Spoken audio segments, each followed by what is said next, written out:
Syederalun, kecelakaan lalu lintas kembali terjadi di Biren, tepatnya di ruas Jalan Nasional kawasan Desa Pulau Lawang, Cempa pada Kamis 20 Juli 2023, sekitar pukul 20 waktu Indonesia bagian Barat. Tabrakan melibatkan satu kendaraan roda 4 minibus Grand Max BL 1612DD dengan dua sepeda motor ini mengakibatkan seorang meninggal dunia, 2 orang patah kaki dan luka berat.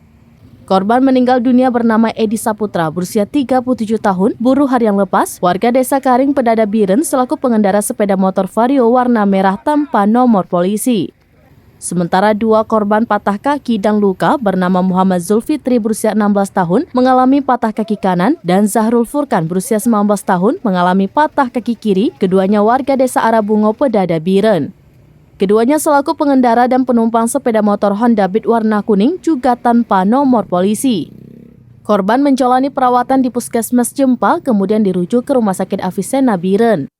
Kapolres Biren AKBP Jatmiko melalui Kasalantas Ibtu Irwansyah didampingi Kanit Laka Aibda Kamaramli kepada suramnews.com pada Jumat 21 Juli 2023 mengatakan mobil penumpang Daihatsu Grand Max BL 1612DD dikemudikan M. Iqbal Syahputra dari arah Banda Aceh menuju Medan. Setiba di kawasan tersebut, pengemudi mendahului kendaraan lain dari arah depannya.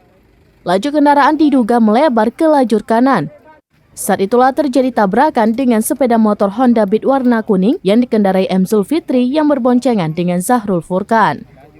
Setelah bertabrakan dengan sepeda motor Honda Beat, mobil Daihatsu Grand Max bertabrakan kembali dengan sepeda motor Honda Vario warna merah yang dikendarai Edi Syahputra dari arah berlawanan. Dari Biren, Hismandin Idris, suramnews.com.